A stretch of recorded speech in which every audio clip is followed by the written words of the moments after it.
समस्त चराचर जगत को प्रकाश और ऊर्जा देने वाले भगवान भास्कर को हमारा प्रणाम है। पुत्र प्राप्ति के लिए भी इस व्रत का महत्व बहुत है। इस व्रत को श्रद्धा तथा विश्वास से करने पर पिता पुत्र में प्रेम बना रहता है। इस दिन किसी जलाशय, नदी, नहर में सूर्योदय से पूर्व स्नान करना चाहिए। स्नान करने के बाद उगते हुए सूर्य की आराधना करनी चाहिए। भगवान सूर्य को जलाशय, नदी अथवा नहर के समीप खड़े होकर भगवान सूर्य को अर्घ्य देना चाहिए। दीप दान का विशेष महत्व बताया गया है। इसके अतिरिक्त कपूर, धूप, लाल पुष्प आदि से भगवान सूर्य की पूजा करनी चाहिए। इस दिन अपने सामर्थ्य के अनुसार गरीबों तथा ब्राह्मणों को दान देना चाहिए तथा ओम दृढ़ी सूर्याय नमः या ओम सूर्याय नमः मंत्र का जाप करना चाहिए। इसके अतिरिक्त आदित्य हृदय स्तोत्र का पाठ करने से शुभ फलों की प्राप्ति होती है। तो प्रिय भक्तगणों, चूंकि आज रविवार का दिन है, इसे श्रवण करने से ही व्रत का पूर्ण फल प्राप्त होता है और सभी तरह की मनोकामनाओं की पूर्ति होती है। तो आइए रविवार व्रत कथा का श्रवण करते हैं। बुढ़िया माई की रविवार की कथा है। रविवार व्रत कथा के अनुसार एक समय की बात है। एक नगर में एक बहुत ही बूढ़ी महिला रहती थी। उनके घर में कोई भी नहीं था, न पुत्र न पुत्री, ना ही कोई अपना। वह अकेली अपने घर में रहा करती थी। वह हर रविवार को सुबह स्नान आदि कार्यों से निवृत्त होकर अपने घर को गोबर से लीपने के बाद भोजन तैयार करती थी और उसे भगवान को भोग लगाती थी। इसके पश्चात तो स्वयं भोजन ग्रहण करती थी। वह इस प्रकार से रविवार का व्रत करती थी। इस व्रत के प्रभाव से उनका घर धन्य धान से परिपूर्ण था।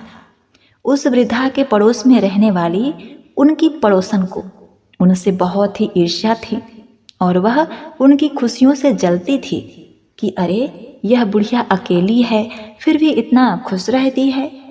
उस पड़ोसन के मन में विचार आया कि वह बुढ़िया मेरी गाय के गोबर से ही अपना घर लिपती है, क्यों ना मैं अपनी गाय को घर के अंदर ही बांधूं और वह बुढ़िया गोबर भी ना ले जाए। प्रिय भक्तों, अब देखिए, उस पड़ोसन ने अपनी गाय को घर के अंदर बांध दिया और उस बुढ़िया माई को उस रविवार के दिन अपना घर लीपने के लिए गाय का गोबर नहीं मिला। इससे दुखी होकर उसने भोजन भी नहीं बनाया और ना ही भोग लगाया। इस तरह उस दिन उसका निराहार व्रत हुआ और वह भूखी ही सो गई। उसी रात्रि में भगवान ने उसे स्वप्न में दर्शन देकर भोजन ना बनाने और भोग न लगने का कारण पूछा। बुढ़िया माई ने कहा कि हे भगवान जी, मैं आपको भोजन कैसे बनाकर चढ़ाती, मुझे तो आज गोबर ही नहीं मिला।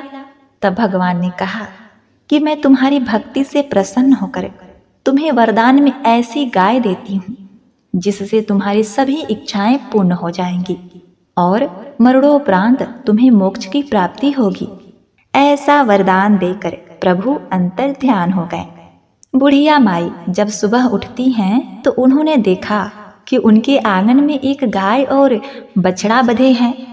वह बहुत ही प्रसन्न हो गई और उसको घर के बाहर ही बांध दिया। गाय की सेवा करने लगी।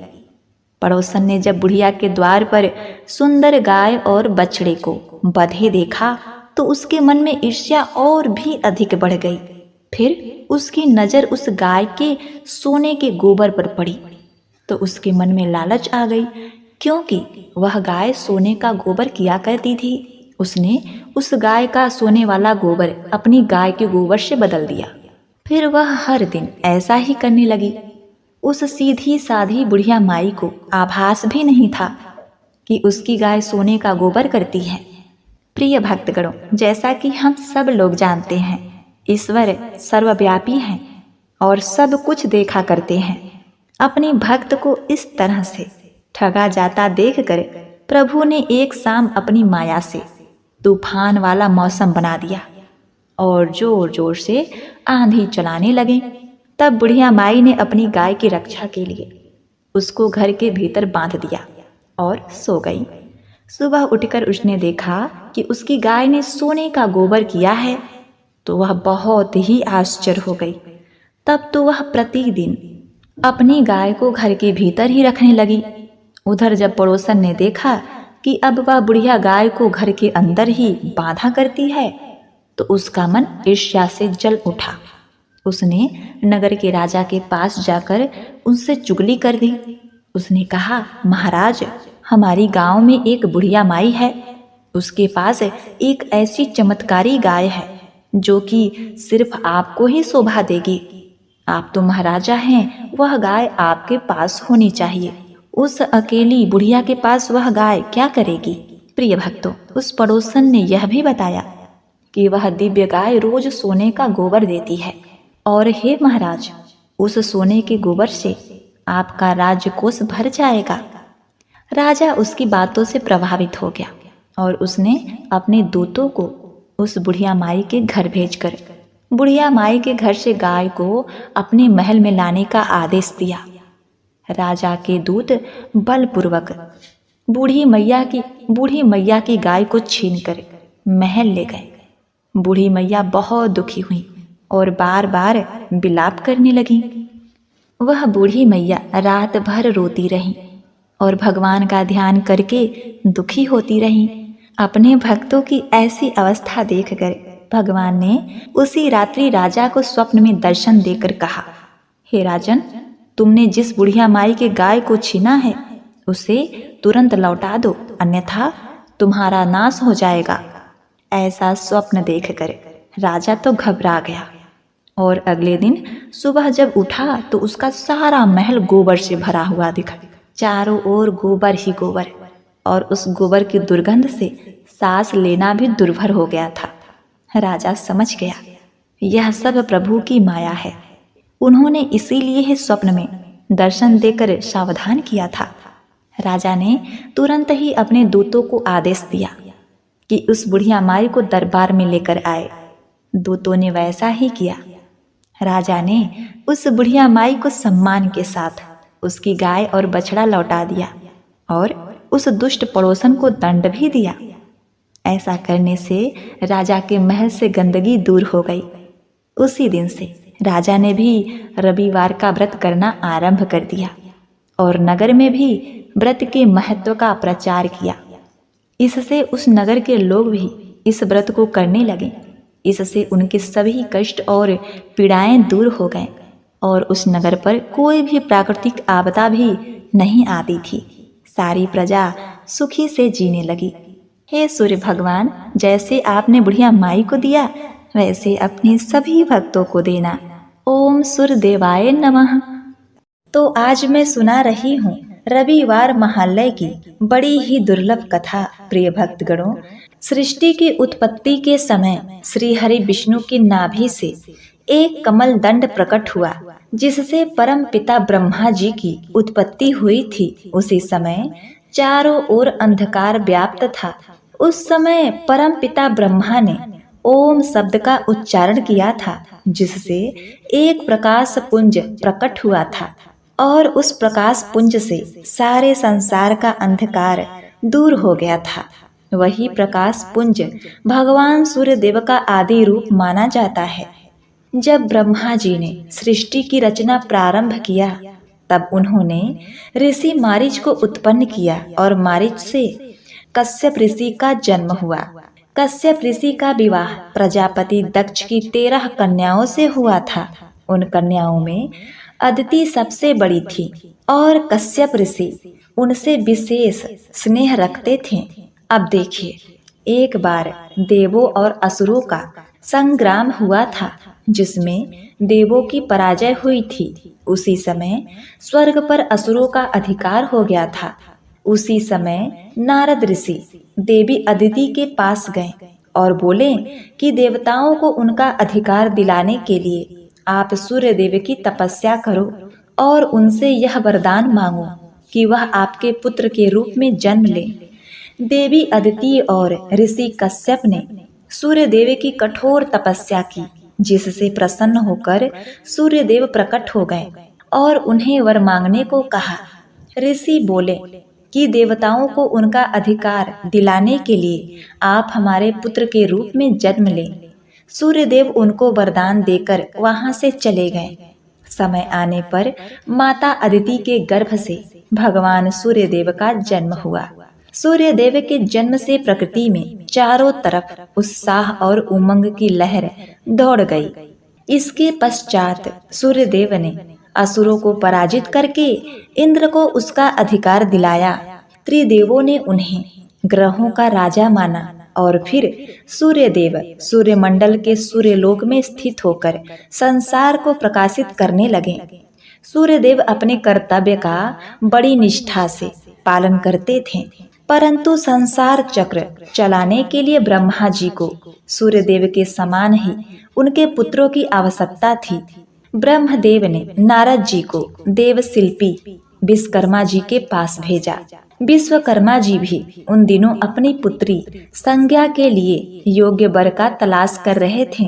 नारद जी विश्वकर्मा जी के पास गए और बोले, परम पिता ब्रह्मदेव ने सूर्य और संज्ञा का रिश्ता तय किया है, परंतु सूर्यदेव को अपना जमाता बनाना इतना सरल नहीं है।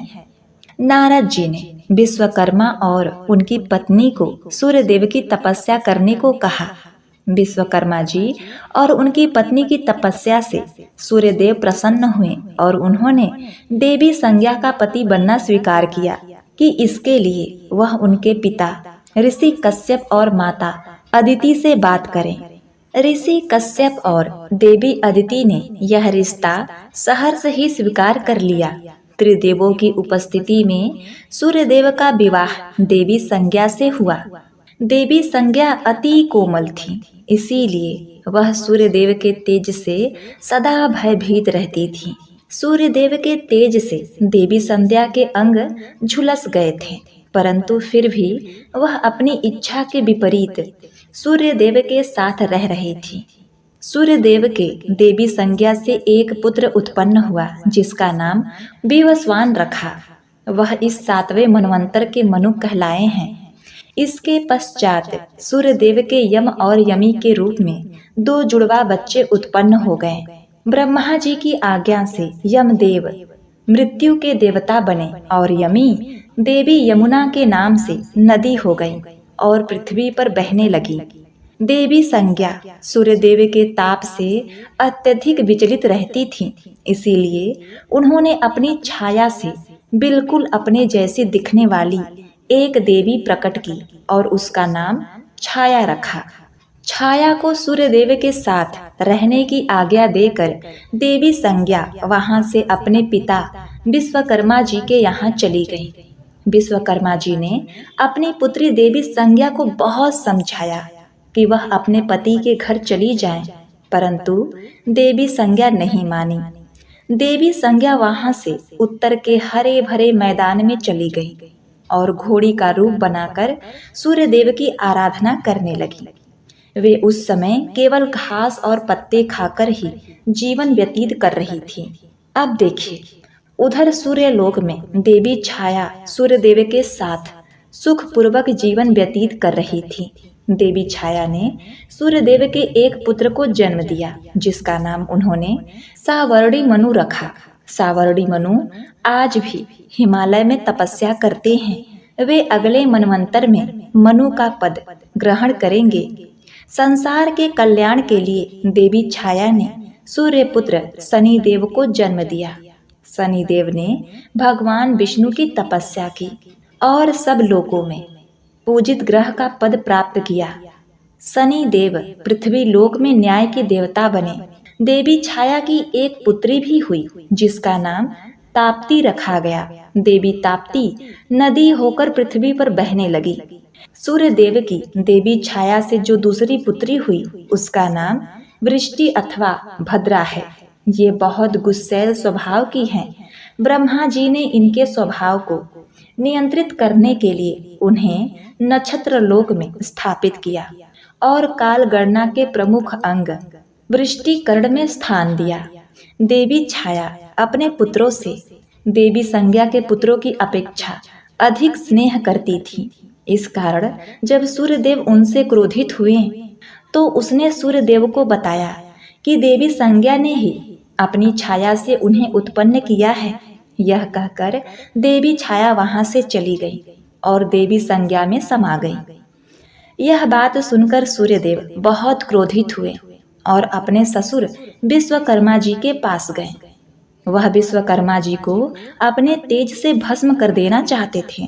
विश्वकर्मा जी ने सूर्यदेव का बहुत आदर सत्कार किया और उन्होंने कहा, अगर आप आज्ञा दें तो मैं अपनी विद्या से आपके तेज को नियंत्रित कर दूंगा। सूर्यदेव की आज्ञा से विश्वकर्मा जी ने उनके तेज को 12 भागों में विभक्त किया, जिसमें से 12 आदित्य उत्पन्न हुए।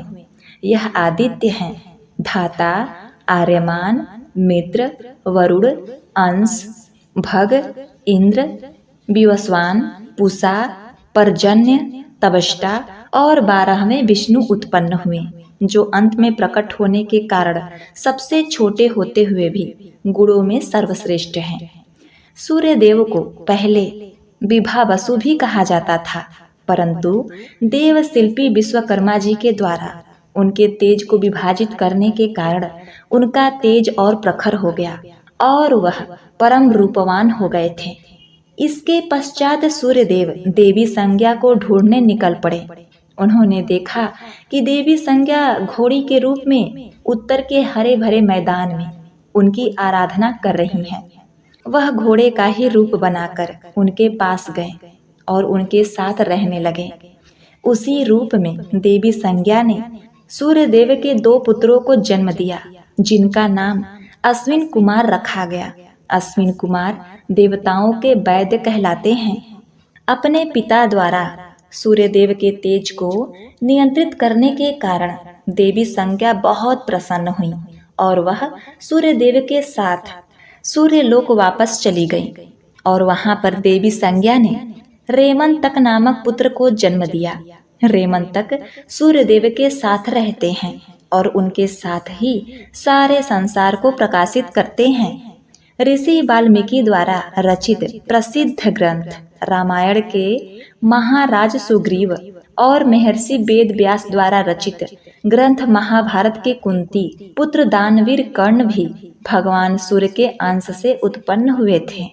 प्रिय भक्तों, तो यह थी सूर्य भगवान की सपरिवार पूर्ण कथा। प्रेम से बोलिए जय सूर्य नारायण। ओम नमः शिवाय।